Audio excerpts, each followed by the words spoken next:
Presiden Joko Widodo telah menerima laporan tim penyelesaian non-yudisial pelanggaran hak asasi manusia yang berat di Istana Merdeka 11 Januari 2023. Presiden mengakui dan menyesalkan terjadinya pelanggaran HAM tersebut yang terjadi di masa lalu.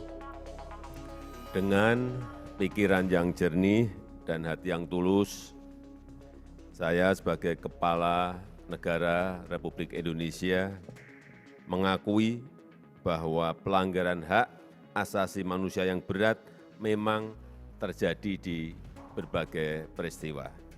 Dan saya sangat menyesalkan terjadinya peristiwa pelanggaran hak asasi manusia yang berat. Pembentukan tim penyelesaian non-yudisial pelanggaran HAM berat ini meniadakan proses yudisial. Menurut Menko Polhukam Mahfud MD, justru pemerintah telah berupaya menyelesaikan beberapa kasus pelanggaran HAM sampai ke jenjang Mahkamah Agung, meskipun hasilnya dibebaskan karena tidak cukup bukti pendukung berdasarkan hukum acara. Dulu pelanggarannya kan banyak sekali. Ya, dulu ada 14 atau berapa. 4 sudah diadili. Dan dibebaskan semua terdakwanya oleh pengadilan. 35 orang loh yang dibebaskan. Kasus pelanggaran HAM. Timur-Timur, Tanjung Priok, Apepura, Paniai, bebas semua. Karena standar pembuktian menurut Komnas HAM dan Kejaksaan itu berbeda. 12 pelanggaran hak asasi manusia berat yang diakui oleh pemerintah dari kasus peristiwa 1965 hingga peristiwa Jambo Kepok di Aceh tahun 2003. Selain mengakui dan menyesalkan terjadinya pelanggaran HAM berat serta upaya memberikan santunan kepada keluarga korban, namun upaya pemerintah ini dianggap belum cukup. Pengakuan saja tanpa upaya nyata untuk membawa ke peradilan mereka yang bertanggung jawab bagi pelanggaran berat ini tentu tidak cukup bagi para korban dan keluarga korban, karena yang mereka nanti-nanti yang paling mereka utamakan adalah pencapaian keadilan. Karena itu penting sekali upaya ini dilanjutkan ke tahap pencarian akuntabilitas. Upaya-upaya yang digencarkan pemerintah diharapkan menjadi langkah berarti dalam pemulihan luka sesama anak bangsa. Lebih dari itu, diharapkan pelanggaran-pelanggaran berat HAM tidak lagi terjadi di Indonesia. Raff Kaffi, Fikri Adin, Jakarta.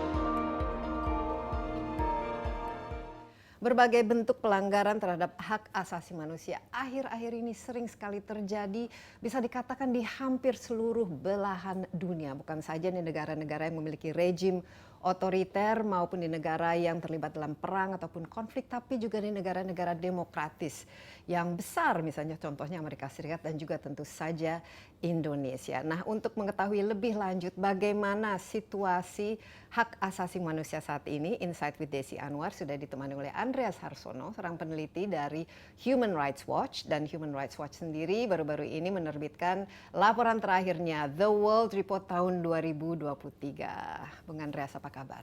Baik. Sehat selalu? So far so good. Ya, kita tahun 2023 mudah-mudahan lebih baik.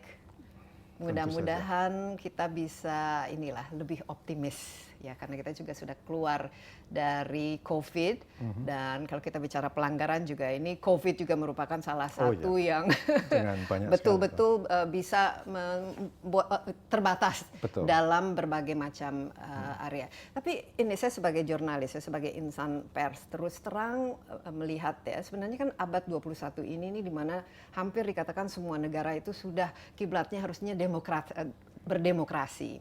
Tapi yang terjadi, banyak sekali negara-negara berpaling kepada rejim yang lebih otoriter, yang pemimpinnya juga lebih ingin berkuasa sepanjang mungkin.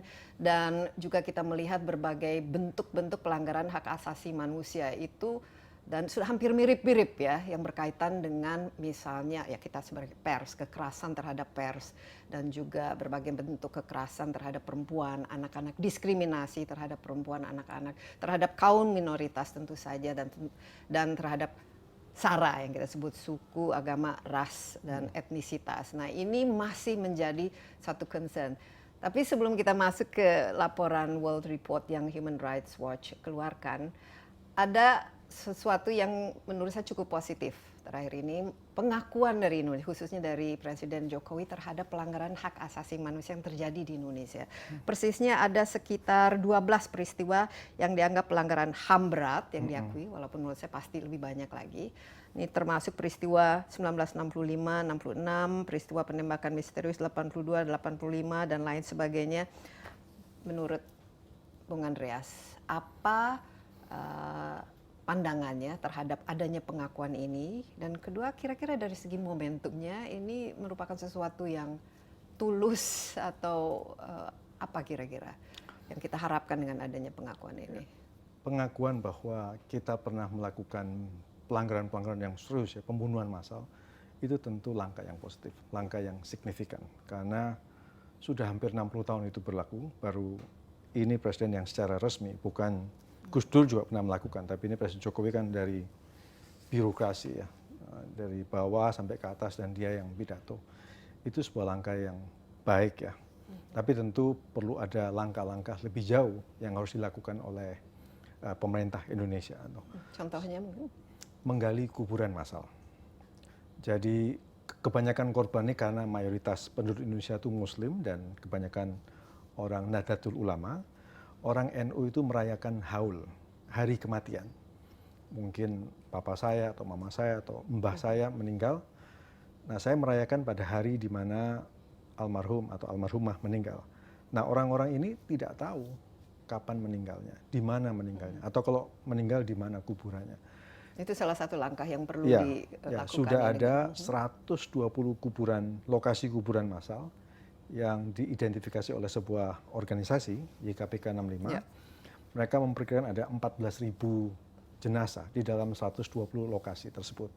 Nah, itu yang perlu dicari, Ya. DNA testing, matching, ya, lantas dicari keluarganya, keturunannya, atau kalau Ini masih yang ada. khusus untuk peristiwa tahun 66 ya. 65. Nah, tapi ini kan masih banyak ya. Ini 12 ini menurut Bung Andreas bagaimana dari segi ini, apakah Ya, di luar itu pasti ada yang lain. Iya. Tetapi Tapi kan ini memang betul-betul yang 12 Oh, ini ya, yang harus ya. menjadi perhatian. Ya. Kira-kira biasanya yang diharapkan dengan adanya permohonan paling nggak pengakuan, karena pengakuan kan paling sulit ya, walaupun Presiden Jokowi juga sejak sebelum dipilih akan berjanji untuk menuntaskan. Kita lihat Belanda juga sudah mulai minta maaf terhadap kolonialisasi yang dilakukan dulu-dulu, misalnya Australia terhadap penindasan terhadap kaum Aboriginal. Nah, ini biasanya itu dibarengi dengan reparasi, betul, mungkin rekonsiliasi. macam-macam, tergantung. Yang pertama adalah mencari kebenaran dulu. Kayak di Amerika Serikat mencari kebenaran, di Kanada mencari kebenaran. Jadi mengapa mereka dibunuh? Yang mati itu namanya siapa saja, laki, perempuan, makamnya di mana, itu dicari, keluarganya di mana. Setelah itu baru bicara soal ganti rugi atau reparasi. Ada yang karena terlalu lama tidak diberikan ke individu, tapi pada keturunan dari katakanlah 100 orang itu diberikan sebuah funding untuk beasiswa, untuk kesehatan dan lain-lain. Jadi macam-macam. Tapi langkah awalnya adalah mencari kebenaran. Kebenaran itu adalah hak para korban. Tetapi kebenaran ini bukan hanya hak para korban atau para penyintas, tapi itu adalah hak bangsa Indonesia. Selama bangsa Indonesia tidak bisa belajar kebenaran masa lalu, selama bangsa Indonesia tidak bisa belajar sejarah yang diriset, ditulis, dipresentasikan dengan baik, selama itu juga kita bisa terjerumus pada kesalahan yang sama. Apalagi Indonesia ini kan punya sejarah siklus kekerasan, ya, 98, orang Madura dibunuh, Aceh dan seterusnya, 65, 45 dan seterusnya. Jadi siklus kekerasan ini bisa meledak terus-menerus bila salah satu alasannya karena orang Indonesia, generasi yang lebih muda, itu tidak belajar kesalahan dari generasi yang lebih tua. Iya, nah ini kalau kita lihat dari truth dan reconciliation ini kan biasanya juga memerlukan waktu panjang ya. Bung Andreas, ini kira-kira berapa lama lagi dan berapa kesuksesannya, karena kita lihat di Afrika Selatan misalnya, di situ ada setelah misalnya Mandela dibebaskan dari penjara dan kemudian yang kaum kulit putihnya juga mereka diusir, ada Truth and Reconciliation, tapi ternyata sampai sekarang juga ini menjadi tergantung sesuatu kekuatan masing-masing bangsa ya, bangsa negara. Makin kuat masyarakat sipilnya, termasuk media persnya, media jurnalismenya, makin cepat itu terjadi. Tetapi makin lemah masyarakat sipilnya, pengacara, apalagi birokrasi, ya itu makin lama. Jadi buat saya yang lebih penting diperlukan untuk mencari kebenaran itu adalah masyarakat sipil. Entah itu guru, entah itu wartawan, entah itu sejarawan.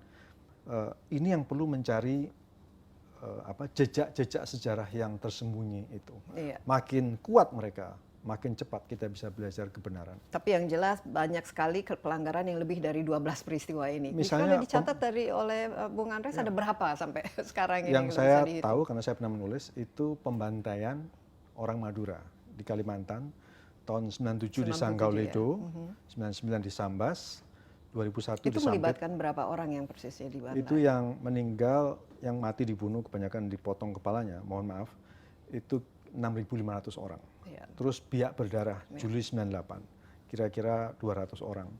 Lantas Puncak Jaya tahun 77, termasuk yang mati karena kelaparan itu 30.000 orang. Itu besar sekali Puncak Jaya. Kemudian setelah 65, sebetulnya tahun 67 sampai 69 itu pembunuhan orang Tionghoa sepanjang perbatasan Kalimantan. Itu sekitar 3.000 orang. Iya. Jadi ada banyak kasus tentu, bukan karena tim pemerintah tidak mau memasukkannya dalam pidato Presiden Jokowi, tapi memang data-datanya tidak banyak. Nah, saya punya banyak teman Madura. Ini menjadi masalah ya, yang diperlukan adalah datanya untuk mencapai kebenaran itu. Karena itu harus diserahkan ke Komnas HAM. Dan yang menyerahkan ini tentu masyarakat sipil. Nah, orang Madura di Kalimantan, tentu orang NU ya kebanyakan, mereka mau mencari kuburan takut. Gitu. Karena masih ada peraturan-peraturan daerah yang melarang misalnya orang Madura mendirikan organisasi. Gitu. Bikin organisasi nggak boleh. Masuk ke daerah itu. Itu juga bentuk pelanggaran itu. Oh pasti, itu harus dicabut peraturan-peraturan itu. Orang Madura masuk ke daerah tertentu tidak boleh. Padahal mereka mau menjual tanah atau mau menengok makam leluhur mereka. Tidak. Demokrasi tidak boleh menindas hak orang-orang yang dianggap minoritas. Tidak boleh menindas perempuan, waria atau minoritas agama, entah itu Syiah atau itu apapun lah, Ahmadiyah atau Kristen, Protestan dan seterusnya, itu nggak boleh.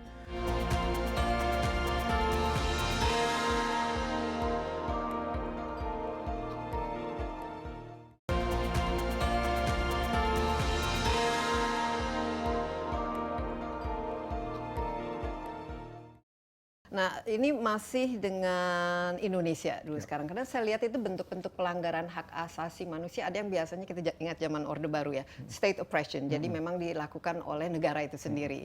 Mereka menindas ya masyarakatnya dengan tidak boleh, tidak ini sensor ini dan lain sebagainya. Tapi ada juga misalnya sifatnya itu sistemik. Jadi sistemnya itu sendiri yang membuat orang itu mendiskriminasi satu sama lain dan lain sebagainya. Dan saya lihat nih akhir-akhir ini karena berkaitan juga dengan kita berdemokrasi, politik yang namanya populisme itu menghidupkan yang namanya polarisasi dan lain sebagainya. Itu kan sangat cenderung untuk menciptakan pelanggaran dan kekerasan ya hak asasi manusia. Catatan selama presidensi Jokowi ini Indonesia bagaimana? Kalau dari 1 sampai 10 bagus sekali, 1 buruk sekali, kira-kira di mana kita dalam 8 tahun? Ya oke. Tapi mana-mana yang kira-kira Bung Andreas harus di-highlight lah. Betul. Persoalannya adalah ini bukan hanya salahnya satu presiden ya, tentu rentetan macam-macam pemerintahan. Ya kesalahan kita semua lah istilahnya. Kita juga instrumental. Itu ada, menurut Komnas Perempuan sampai tahun 2017 ada 400 lebih peraturan daerah yang mendiskriminasi minoritas gender, seksualitas, dan agama. Menurut penelitian dari University of London, ada 700 sekarang per 2021.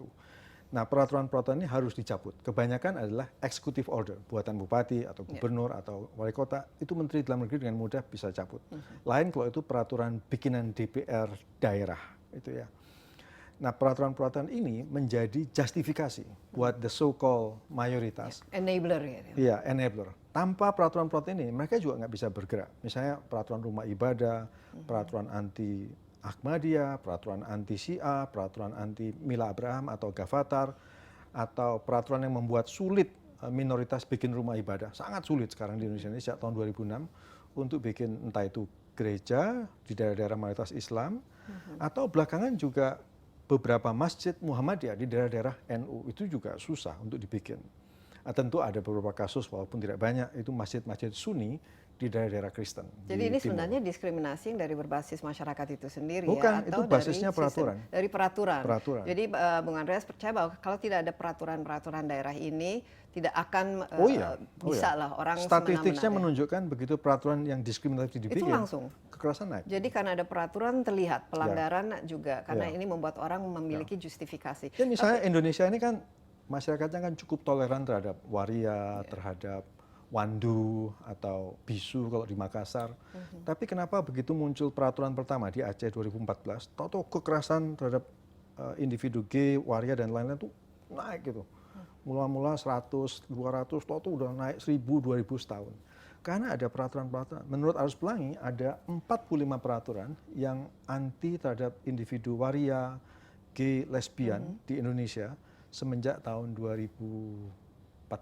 Ya, tapi kalau kita lihat ini kan berkaitan dengan perjalanan Indonesia sendiri. Kita tahu kita sudah cukup lama ya merdeka, dan reformasi kita tahun 98 yang sampai itu juga sejalan dengan dari sentralisasi menjadi desentralisasi. Nah, kita dengar peraturan-peraturan ini kan berpusatnya di desentralisasi ini, di peraturan daerah. Jadi kalau dulu semuanya kan dari pusat, pusat yang menentukan semua. Jadi apakah, dan ini mungkin secara pemikiran filosofis ya, apakah dengan semakin berjalannya demokrasi, manifestasi atau implementasi dari demokrasi ini justru meningkatkan peluang-peluang untuk yaitu karena the vox populi vox dei ya. Karena ini penjelasannya kan macam-macam. Iya, karena lebih, pada intinya kan Indonesia sangat demokratis, satu orang vote-nya itu suaranya sama dengan mau. itu hanya electoral demokrasi. Ya, nah ini bagaimana? Demokrasi tidak boleh menindas hak orang-orang yang dianggap minoritas. Tidak boleh menindas perempuan, waria, atau minoritas agama, entah itu Syiah, atau itu apapun lah, Ahmadiyah, atau Kristen, Protestan, dan seterusnya, itu nggak boleh. Karena persoalan Indonesia ini adalah, yaitu muncul peraturan-peraturan dipakai, terutama saat kampanye, dan seterusnya ya. Dari 700-an peraturan diskriminatif itu, persentase paling besar adalah peraturan wajib jilbab. Jadi di Indonesia ini dalam waktu 20 tahun, perempuan menurut survei itu yang pakai jilbab naik dari 5% jadi 80% dalam waktu 20 tahun. Kenapa? Karena kalau nggak pakai itu ada sanksinya, nggak boleh sekolah, atau nilainya dikurangi, atau dipaksa pindah sekolah, atau di kerjaan ada guru, kepala sekolah, dokter, satpol PP, itu juga ditekan untuk mundur. Nah, tapi yang lebih penting lagi, peraturan-peraturan wajib jilbab itu menciptakan iklim untuk melakukan bullying. Jadi kalau nggak melakukan sesuai yang diatur busananya, itu dibilang apalah kurang agamis lah, atau kurang saleh, atau kurang cantik, dan itu makin lama makin luas. Termasuk, and this is interesting, crossing the border because of social media. Kita punya kerabat di mana tinggal di Jerman nggak ada peraturan begitu. Tapi kalau kelihatan di Facebook atau di Instagram atau di WA dia tidak memakai jilbab, dibully lah. Nah itu hal-hal yang muncul dalam 20 tahun terakhir ini. Iya, nah tapi ini kan juga berkaitan dengan kita, evolusi kita berbangsa, bernegara, dan juga evolusi demokrasi, dan termasuk misalnya semua ini kan kita akan memasuki tahun politik. Biasanya polarisasi, dan kita lihat bukan saja di Indonesia, tapi di Amerika Serikat, apalagi di Eropa, polarisasi ini kan terjadi ketika momen-momen politis. Ya, dan yang paling gampang yang membuat orang itu lebih bersemangat istilahnya adalah biasanya ideologi ataupun agama dan lain sebagainya. Kalau di Indonesia ini apalagi kita akan memasuki tahun, apa yang harus kita cermati dan juga harus itu waspada? Tidak terhindarkan. Cuman levelnya beda-beda ya. Tidak akan terhindarkan karena selalu ada politisi yang berpikiran sempit dan memakai slogan agama atau suku. Buktinya memang. Tapi yang penting adalah masyarakat sipil. Sekali lagi, media itu sangat penting. Donald Trump hanya 1 term loh, karena New York Times atau CNN Iya. International itu luar biasa. Tapi untuk- Donald Trump sorry, itu mencerminkan systemic racism secara sistemik yang Betul, sudah yang terjadi ada di Amerika. sejak Amerika Serikat itu Ya, didirikan. tapi ya itu semakin- nggak terhindarkan. Iya. Selalu ada orang kayak Donald Trump di mana-mana, ya, di banyak tempat. Narendra Modi di India atau jenderal yang di Myanmar itu menggunakan sentimen anti-Islam. Narendra Modi juga sentimen anti-Islam, selalu ada. Tapi ini orang pinter-pinter kan, kalau ngomong itu nggak ngomong belak-belakan kayak kita begitu, itu ngomong orang kulit hitam itu kan pakai nada-nada. Di sini juga. Iya, tapi secara gamblang sebenarnya itu sangat-sangat diskriminatif kan Oke, apa yang diperlakukan betul. itu. Karena itu saya percaya makin bermutu jurnalisme, makin bermutu masyarakat. Makin tidak bermutu jurnalisme, makin tidak bermutu masyarakatnya. Nah, tanggung jawab kita, wartawan, termasuk Anda, saya, untuk menjamin bahwa jurnalisme kita itu makin bermutu. Karena kalau enggak, selalu ada orang-orang kayak gitu. Wartawan itu kan bukan cuma membawakan berita. Iya, memang Wartawan itu penjaga demokrasi. memang ini dan saya selalu mengatakan kita pilar yang sangat penting dan sangat langgeng ya kalau presiden dan legislatif mereka setiap 5 tahun kan bergonta-ganti sementara Desi we Anwar here to sudah stay. berapa tahun Sudah ya? 30 tahun di Berapa sini. dekade Tapi jadi sekarang nah ini presenter. saya paham sekali tapi sekarang itu ada yang namanya media sosial. Ada wartawan yang tidak punya ya mereka ininya platformnya ya itu YouTube, TikTok dan lain sebagainya. Nah, ini apakah Bung Andreas percaya bahwa memang keberadaan platform sosial media yang tidak bisa kita regulasi ini justru meningkatkan berbagai bentuk pelanggaran terhadap hak asasi manusia karena membebaskan segala macam ekspresi yang berdasarkan kebencian. Banyak studi sudah dilakukan bahwa media sosial ini adalah internetnya adalah revolusi komunikasi yang besar sekali. Mungkin suatu dampak dari munculnya populisme entah di India, entah di Myanmar atau di Amerika Serikat itu karena media sosial. Nah, saya nggak tahu ini akhirnya akan kemana. Banyak orang juga mencoba menjawab tapi belum berani menyimpulkan. Tetapi yang bisa disimpulkan adalah satu, peranan wartawan sebagai penjaga gawang informasi ini sudah bubar. Setiap orang bisa jadi breaking news reporter. Setiap orang bisa jadi presenter TV, bisa jadi broadcaster dan seterusnya. Tetapi ini juga kesempatan buat orang-orang macam Desi Anwar untuk mengatakan pada publik, informasi tidak berarti jurnalisme. Infotainment bukan berarti jurnalisme. Iya. Kita perlu belajar melakukan Itu idealnya Bung verifikasi. Andreas, tapi sekarang itu perception is truth. Sekarang kalau ada fakta tapi ada alternative facts. Jadi yang Ya, istilahnya tugas orang kayak Anda jadi berat sekali sekarang. ya memang sangat berat apalagi kalau misalnya orang kan semakin pemirsa semakin terfragmentasi. Ya. Mereka hanya membaca, mengikuti, melike yang sesuatu yang mereka ikuti dan merasa nyaman dan merupakan bagian dari yang kita sebut bubble-nya itu sendiri. Ya. Undang-undang Cipta Kerja Omnibus Law kami mengatakan ini banyak melanggar hak buruh, ya, hak perempuan, hak masyarakat adat, kemudian akses terhadap air, udara yang bersih dan seterusnya.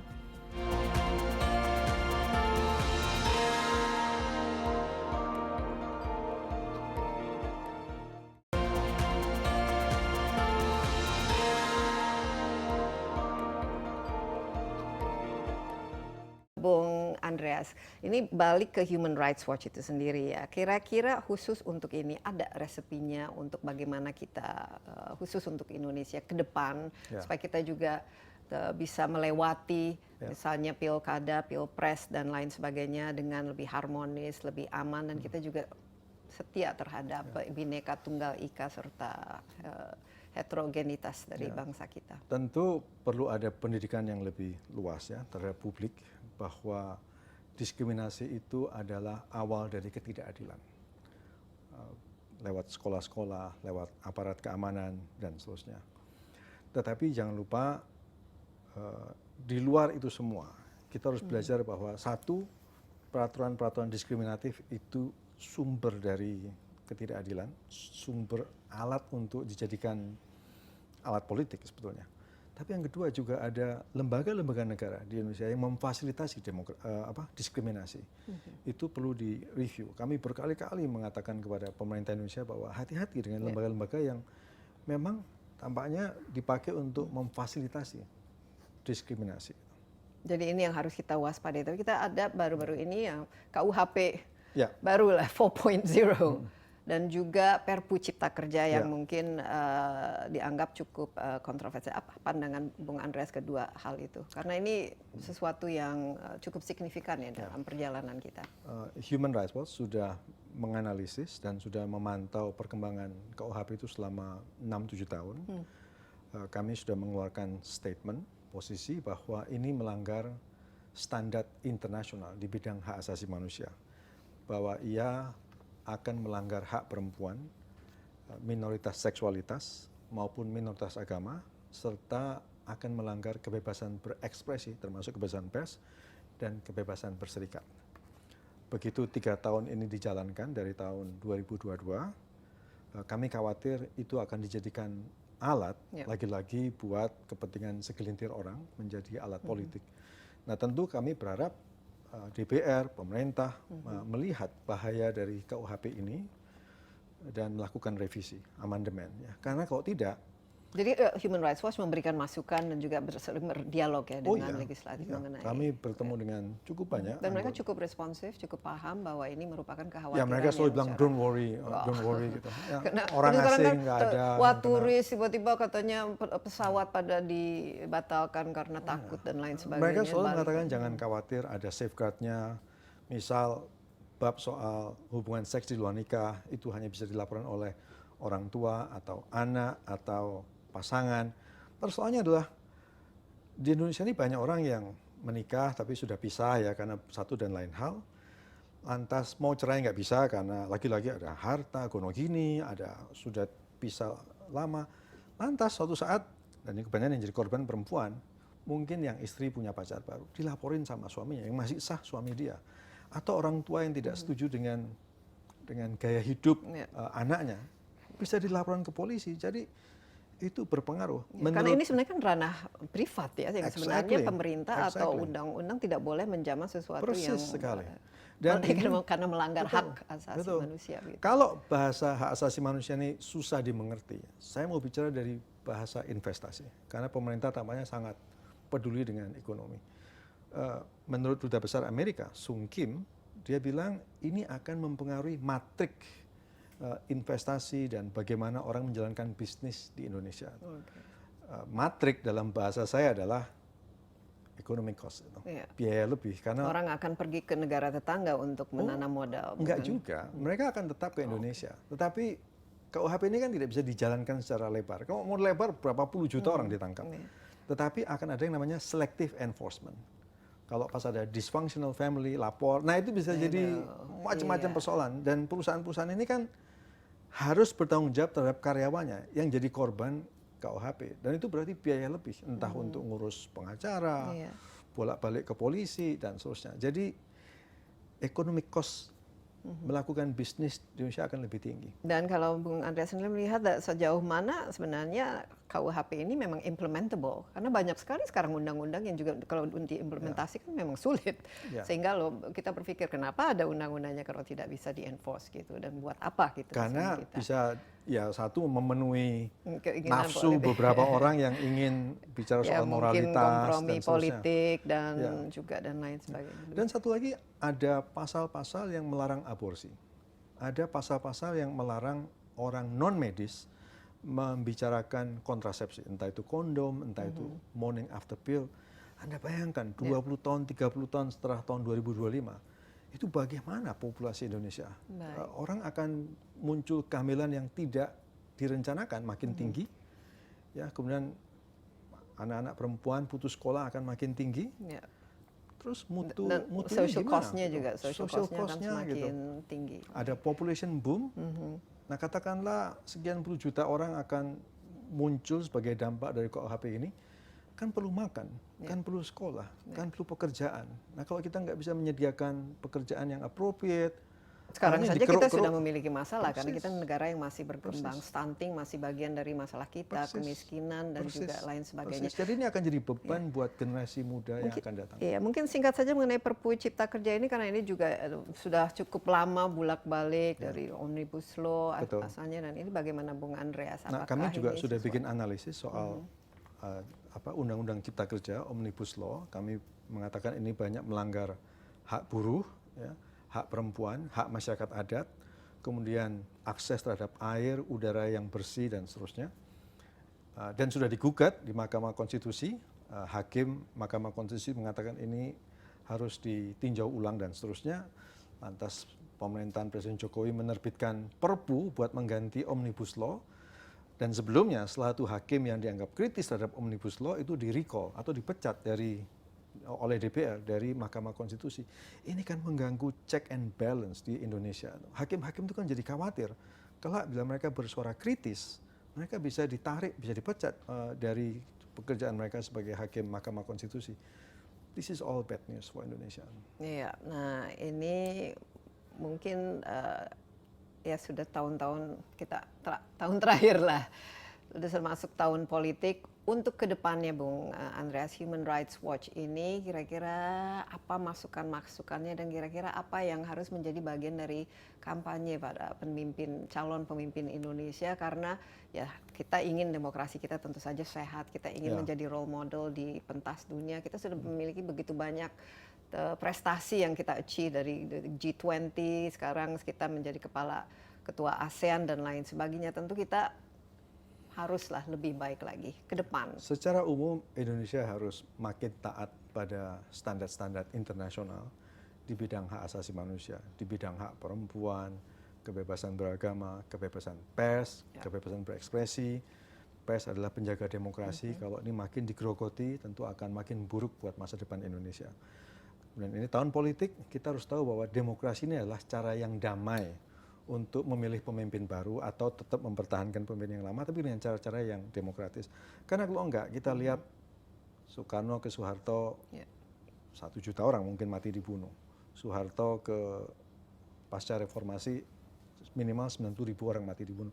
Kita kan nggak mau kembali ke masa yang gelap itu. Karena itu kita harus belajar bahwa ini adalah tahun politik sekaligus tahun dengan damai mengganti atau mempertahankan pemimpin kita dengan cara-cara yang beradab. Iya, dan jangan kita misalnya menggunakan ya itu tadi agama atau polaris sentimen primordial lah istilahnya untuk bagaimana kita memilih pemimpin. Kita lihat pemilu 2 kali pemilu terakhir ini kan Indonesia seolah-olah ya antara ibu dan anak, saudara nih, teman itu semuanya kan jadi berkonflik lah hanya gara-gara kita memilih pemimpin. Betul. Jadi supaya ke depan kan juga presiden juga menekankan supaya tidak dipakai. Mudah-mudahan itu akan bisa dijalankan. Kementerian Luar Negeri harus protes. Kementerian Luar Negeri harus terbuka bicara dengan pemerintahan Narendra Modi bahwa misal ya sensor terhadap siaran BBC tentang peranan Modi di dalam kebencian terhadap minoritas Muslim di Gujarat 20 tahun yang lalu itu tidak perlu disensor.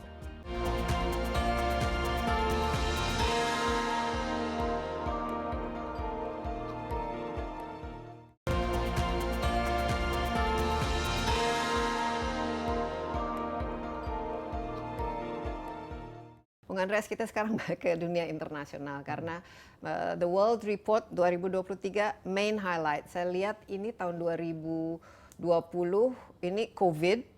Nah, dengan adanya lockdown dari bukan saja dari China tapi dari Amerika Serikat itu semua istilahnya pembatasan jaga jarak, pembatasan sosial dan lain sebagainya, dan juga ini kan cenderung ya membatasi ruang gerak kita dan juga istilahnya berkaitan dengan hak asasi manusia. Kita lihat kalau apalagi di barat yang mereka semuanya menjadi bahan demo ya. Kedua, perang di Ukraine ya, penyerangan Rusia terhadap Ukraine pada awal tahun 2000, persisnya pada bulan Februari tahun 2022, sekarang sampai sekarang masih berlangsung, begitu banyak korban perangnya, begitu banyak pengungsi. Sementara masih banyak pengungsi yang akibat konflik di Timur Tengah, di Syria dan lain sebagainya. Tambah lagi Afghanistan, tambah lagi Uighur di China, di Iran, Palestina sampai sekarang masih berlangsung. Apa kira-kira pelajaran yang di-highlight oleh? Bahwa kita makin perlu memanfaatkan mekanisme-mekanisme internasional yang difasilitasi oleh Perserikatan Bangsa-Bangsa maupun berbagai macam organisasi yang ada di bawah Perserikatan Bangsa-Bangsa buat menyelesaikan perbedaan pendapat. Karena kalau kita nggak mau mentaati standar-standar yang sudah disepakati bersama, ya dampaknya jadi begini gitu. Di dunia ini ada 197 negara dan teritori. Semuanya anggota PBB. Di dunia ini tidak ada negara yang bisa tanda petik merdeka kalau dia bukan jadi anggota PBB. Jadi mau nggak mau ya harus diterima mekanisme PBB. Mungkin ada yang nggak puas. Rusia mungkin nggak puas sehingga langsung menyerbu Ukraina. Tapi apa yang terjadi sekarang? Ya, Myanmar nggak puas dengan hasil pemilihan umum yang ada di situ, memenjara Aung San Suu Kyi. Sekarang apa yang terjadi? Di Amerika Selatan kan kita lihat begitu juga atau penolakan Beijing tidak mau membahas laporan PBB soal Uighur. Keadaan akan makin kacau. Gitu. Jadi perlu belajar buat para pemimpin-pemimpin dunia untuk taat pada kesepakatan internasional, termasuk Indonesia tentunya ya. Tapi seberapa efektif sebenarnya PBB ini, mengingat ya dari founder aslinya itu kan di situ masih ada China, di situ masih ada bekas Uni Soviet yang mereka tentu saja dengan ada Amerika Serikat dan juga negara-negara di Eropa. Ini seberapa human rights concern yang oleh PBB itu memiliki taring lah untuk menggertak lah. Karena saya lihat ini contohnya masalah Rohingya ini kan sudah cukup lama tidak ada itu semacam khusus Rohingya ini kan PBB menyerahkan kepada ASEAN. ASEAN yang dianggap sebagai leading. Tapi kenapa diserahkan kepada ASEAN? Karena kita sudah tahu yang namanya negara ASEAN kan juga kita forumnya itu lebih ke forum pokoknya tidak terlalu mencampuri satu sama lain selama ini. Ya, Anda sampaikan ke Retno Marsudi. Iya. Enggak, jadi mungkin pandangan dari Bung ya kan apa? Di dunia ini kan mereka itu PBB itu kan kalau bisa Africa Union yang ngatasin ya Africa Union. Yeah. Myanmar ASEAN lah terus. Karena tentu ini negara tetangga yang lebih ngerti detail dari masalah. Myanmar bukan masalah yang sederhana karena ada entah berapa puluh kelompok etnik dan banyak yang mau merdeka, ya kemudian ada persoalan hukum-hukum yang diskriminatif dan seterusnya. Tetapi tahun ini ada langkah-langkah positif yang diambil oleh Indonesia sebagai ketua ASEAN. Misal, mereka hendak mengundang NUG, oposisinya. Yeah. Jadi bukan hanya ngomong dengan junta, tapi juga dengan oposisi. Huntanya keberatan karena dibilang ini campur tangan urusan Myanmar. Tapi menurut saya mau nggak mau harus begitu. Kalau kita ingat pelajaran di Kamboja dulu Ali Atas juga ngomong dengan segala macam kelompok. Jadi apakah PBB berhasil? Sejak tahun 45 kita belum pernah punya perang dunia ketiga. Jangan. Jadi, sekarang gara-gara ini kan Amerika Serikat sama belum pernah ada senjata nuklir diledakkan. Jadi dalam hal ini karena ukurannya kalau diledakkan pasti kita sudah tidak ada lagi makanya di sini, kita nggak kongko di sini kan. Makanya PBB suka nggak suka berhasil karena sampai tahun 2023 ini kita belum ada perang dunia ketiga dan sampai tahun 2023 ini belum ada bom nuklir diledakkan. Nah, masalah satu lagi ini pengungsi ya, karena pertama itu pengungsi juga hasil dari kekerasan terhadap hak asasi manusia. Mereka terpaksa meninggalkan negaranya, keluarganya, bahkan tidak bisa kembali dan harus terlunta-lunta ke negeri orang dan di sana sangat rentan terhadap berbagai macam diskriminasi. Dan banyak sekali apalagi biasanya pengungsinya itu dari negara seperti Afrika dan juga di Timur Tengah ya. Pengungsi bisa secara ekonomis maupun secara politik. Ini kan rentan kekerasan yang mereka. Bagaimana harus ditangani supaya mereka juga bisa mendapatkan hak-hak yang memang sesuai, kan ada hak pengungsi dan lain. Indonesia, khusus Indonesia harus taken Refugee Convention. Karena kalau negara Indonesia ratifikasi itu, berarti Indonesia harus menyediakan pekerjaan, sekolah, dan seterusnya untuk para pengungsi. Kalau sekarang kan hanya menampung, tapi ditaruh kita kan sudah di IDT, Immigration Detention Center, ada 16 seluruh Indonesia. Tapi kan mereka nggak punya hak untuk bekerja, punya SIM, beli mobil ya nggak bisa. sekolah apalagi mereka kan Karena mereka dianggap stateless ya, atau dianggap refugee status. dan itu ya. harus dipindahkan ke negara ketiga. Yang Nah, tidak mau Indonesia terima harus take biasanya pada mau ke Australia, tapi Australia Kami juga sering tidak. wawancara refugee tentunya ya. Banyak yang jadi sex worker, banyak yang jadi pekerja rumah tangga, banyak yang masuk di pabrik-pabrik jadi buruh yang tidak dibayar sesuai dengan upah minimal. Jadi selama suatu negara belum menandatangani Refugee Convention, segala macam perlakuan yang buruk itu bisa terjadi. Iya, minimal Indonesia sudah menerima ya dari Rohingya. Sini kita Oh iya, tapi kita sudah menerima baik ya, tapi masih kurang baik gitu ya. daripada banyak sebenarnya India misalnya. Kita bicara mengenai India tadi, Anda sebut Modi ya, dan Modi ini ya popularitasnya tinggi, tapi saya lihat itu cukup mengkhawatirkan dari sangat mengkhawatirkan. segi kebijakannya. Apa yang kita bisa jadikan catatan, karena menciptakan pertikaian ya di masyarakat, kebencian, apalagi berbasis suku, berbasis etnisitas dan agama. Kementerian itu Luar sangat Negeri berbahaya. harus protes. Kementerian Luar Negeri harus terbuka bicara dengan pemerintahan Narendra Modi bahwa misal ya sensor terhadap siaran BBC tentang peranan Modi di dalam kebencian terhadap minoritas Muslim di Gujarat 20 tahun yang lalu itu tidak perlu disensor. Nah, hal begitu Indonesia ini harus ngomong Bisa harusnya Indonesia dalam posisi untuk menekan. Ya kayak misalnya saya sudah protes lah dengan Kementerian Luar Negeri kita karena saat voting tentang Uighur, pemerintah Indonesia menolak masalah Uighur itu dibicarakan di PBB. Itu menurut saya langkah yang tidak baik. Jadi hal-hal begitu tuh harus voting pokoknya votingnya harus mendukung hak asasi manusia. Begitu disetujui itu akan membuat perbaikan, bukan hanya buat India tapi juga negara-negara lain, dan tentu buat Indonesia. Indonesia dianggap sebagai negara yang menghargai hak asasi manusia bukan hanya di dalam negeri tapi juga di luar negeri. Iya, karena kita memang kebebasan itu adalah segalanya ya. Mengenai Uighur ini menarik karena kita juga saya lihat ya namanya negara-negara mereka kan pilih-pilih yang mana yang mereka kecam, yang mana yang mereka sebenarnya nggak setuju tapi nggak berani kecam karena kepentingan ekonomi, kepentingan politik, atau yang mana sama mereka tutup mata sama sekali.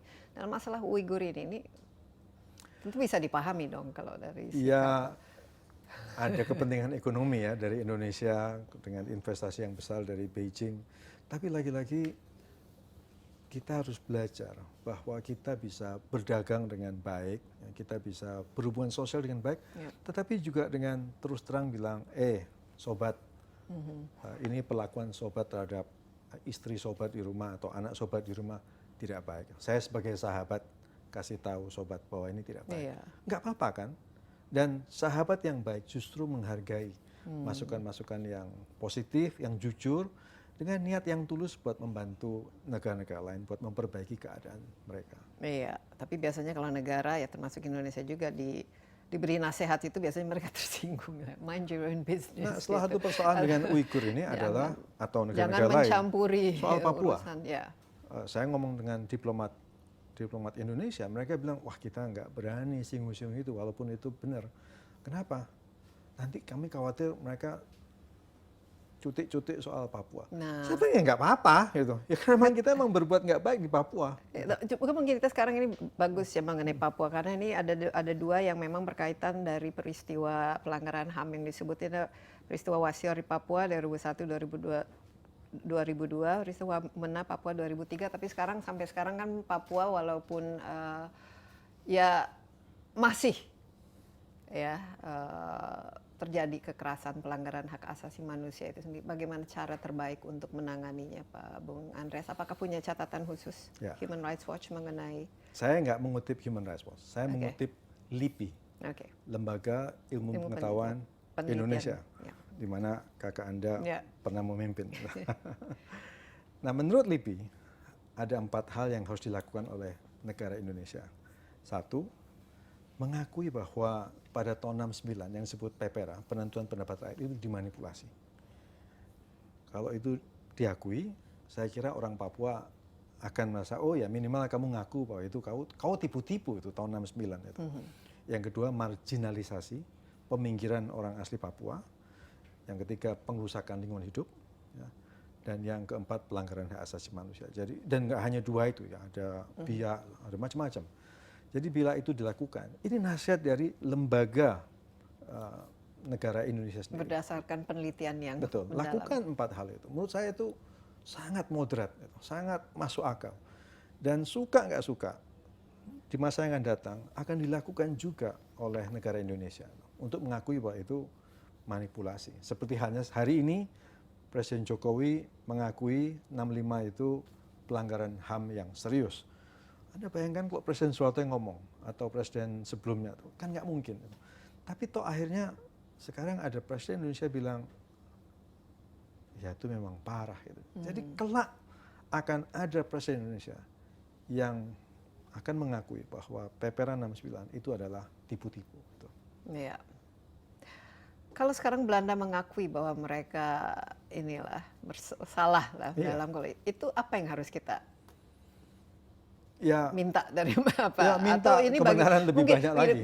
Karena saya lihat ini lebih ke pihak Belandanya yang sibuk mengenai ini, sementara Indonesianya tuh let bygone be bygone, kita lihat ke masa depan, enggak juga kan? Enggak juga. Ya. Mereka jadi yang ini kita terkenal bisa follow, langsung. kita bisa follow up dengan apa? Apakah semacam truth and reconciliation juga serta reparasi yang perlu kita tuntut? Ya, misalnya saya ketemu lumayan dengan, kan 300 tahun kita dijajah harus ada enggak dong, 350 itu kan 300. itu kan propaganda.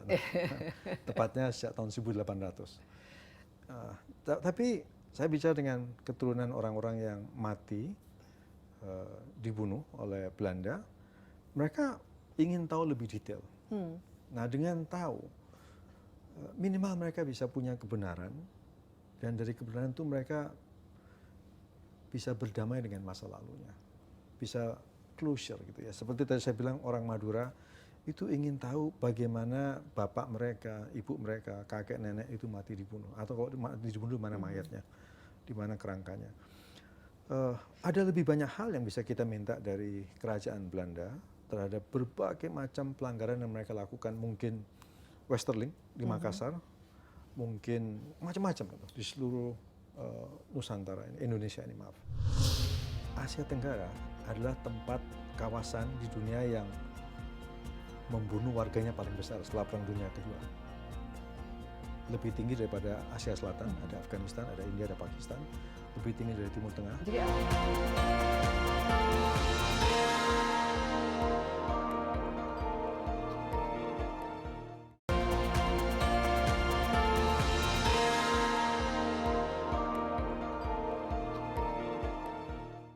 Oke, lab di World Report 2023 apa lagi yang di-highlight yang Ukraina penting? tentu, Ukraina. Apa catatan? Ukraina ini kan menurut PBB, Rusia salah itu ya. Ya menurut kita semua orang juga kan Rusia salah dalam hal ini, karena Ukraina kan negara Rusia yang harus bebas. mundur dari Rusia. Rusia harus mundur dari Ukraina sesegera mungkin dan tanpa syarat. Dan setelah itu membiarkan proses pencarian kebenaran dilakukan.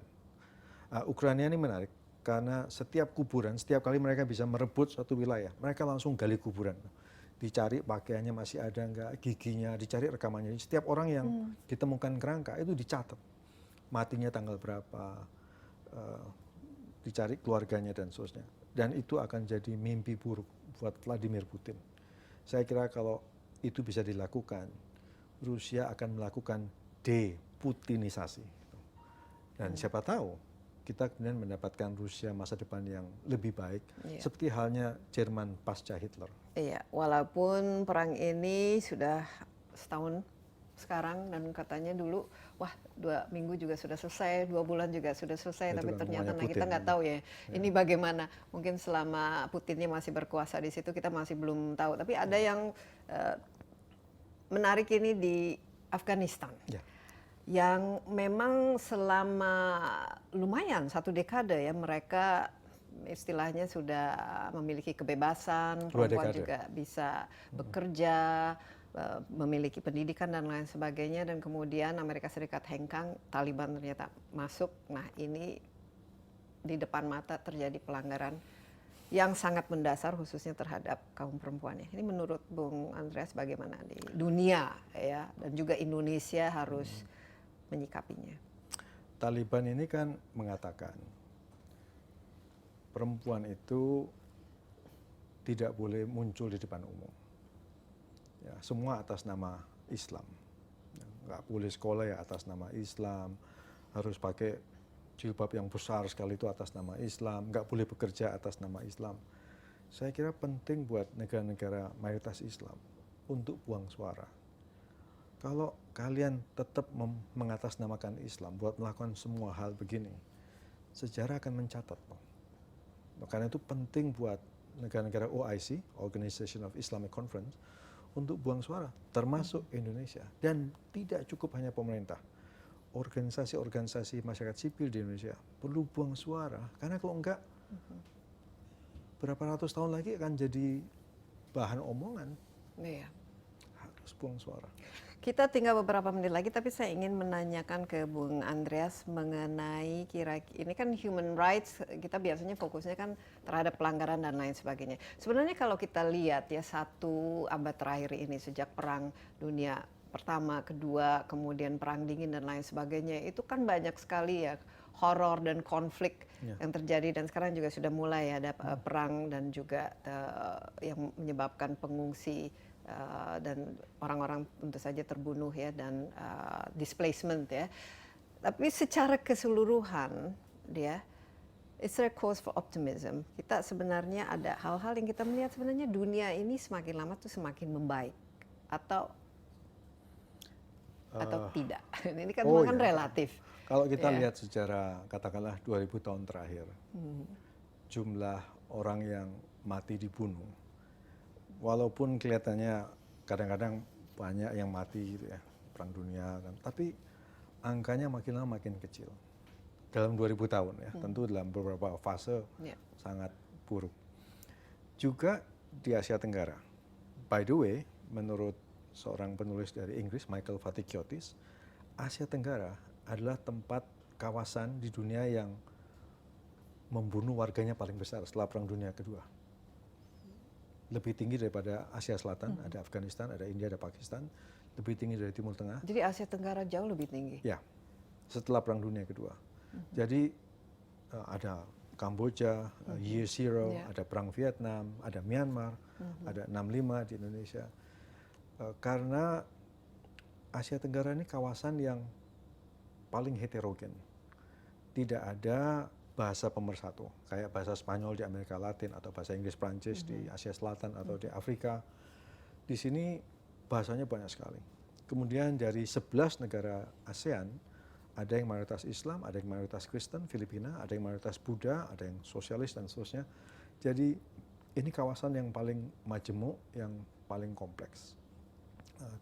Menghadapi ini nggak gampang, karena itu ASEAN juga suatu blok yang paling rumit di dunia ini, sampai mereka punya prinsip harus selalu konsensus, harus selalu musyawarah.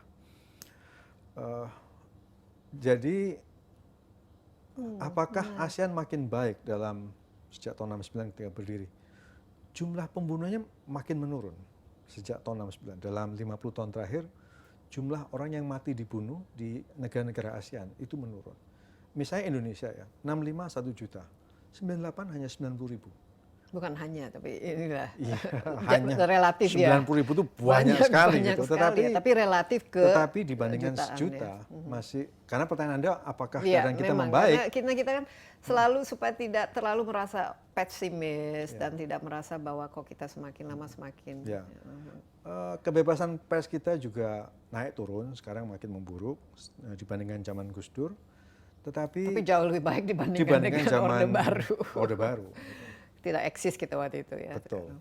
Jadi keadaan secara pelan itu membaik. Perlu ada, saya kira sebagai warga negara Indonesia, saya punya keluarga istri yang hilang sampai sekarang, orang Madura. Saya tetap dan masih mencari sampai sekarang. Oh iya. Karena itu saya berkali bilang orang Madura karena ada kerabat istri saya yang hilang gitu ya. Jadi dan banyak sahabat-sahabat saya hilang orang tuanya, nggak tahu di mana kuburannya. Jadi buat mereka harapan itu tetap dicari. Dan tentu saya kenal banyak korban di Aceh, di Papua, 65, di Ambon, di Halmahera, orang-orang yang bukan hanya kehilangan keluarga, juga kehilangan identitasnya. Itu mereka masih mencari itu. Belum ada closure.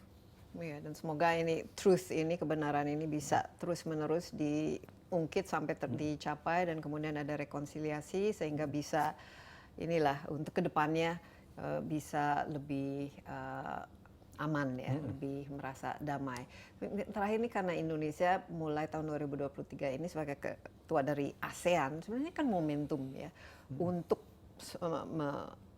melihat dan juga menjadi pemimpin dalam semua hal yang tadi disebut oleh Bung Andreas, apalagi Asia Tenggara. Kita juga dari segi pusat perekonomian ini di sini, kita lihat di Amerika Serikat dan Eropa juga sedang resesi ekonomi dan lain sebagainya. Kita sebenarnya memiliki potensial lah untuk, dan Indonesia sebagai pemimpin dan cinta damai dan harusnya dan juga sebagai negara yang paling tidak dibandingkan negara tetangga lebih demokratis dan persnya lebih bebas. Apa yang kita bisa berikan supaya menjadi role model lah? Khusus buat masyarakat sipil, mencari peluang buat memahami Myanmar lebih baik, buat memahami Thailand lebih baik, buat memahami Filipina lebih baik, buat memahami Vietnam lebih baik, dan vice versa tentunya ya. Bila media, bila LSM itu lebih mau nggak melihat ke dalam, itu akan lebih baik buat ASEAN. Walaupun saya juga sadar ini negara besar itu cenderung inward looking ya. Amerika Serikat, Rusia, Indonesia, Tiongkok itu kan negara-negara besar yang karena banyak masalah. Karena banyak masalah di dalam negeri. Tapi kita kan nggak hidup hanya di Indonesia. Kita bertetangga dengan Malaysia, kita bertetangga dengan Filipina, Australia, dan seterusnya, PNG, dan lain-lain. Oke, Bung Andreas, terima kasih banyak. Atau mungkin ada pesan-pesan khusus yang ingin disampaikan untuk tahun 2023 ini? Kita mencari pemimpin dengan cara yang damai. Demokrasi itu adalah cara yang paling beradab buat mengganti pemimpin atau mencari pemimpin baru. Nah tentu itu tidak boleh dimanfaatkan buat justru menimbulkan masalah yang kemudian jadi berdarah-darah. Ya. Pesan yang penting. Terima kasih banyak Bung Andreas atas insight-nya. Ya, demikian Insight with Desi Anwar kali ini. Jangan lupa Anda juga dapat menyaksikan acara ini di cnnindonesia.com dan juga di YouTube CNN Indonesia Insight with Desi Anwar. Sampai jumpa, stay safe. Bye-bye.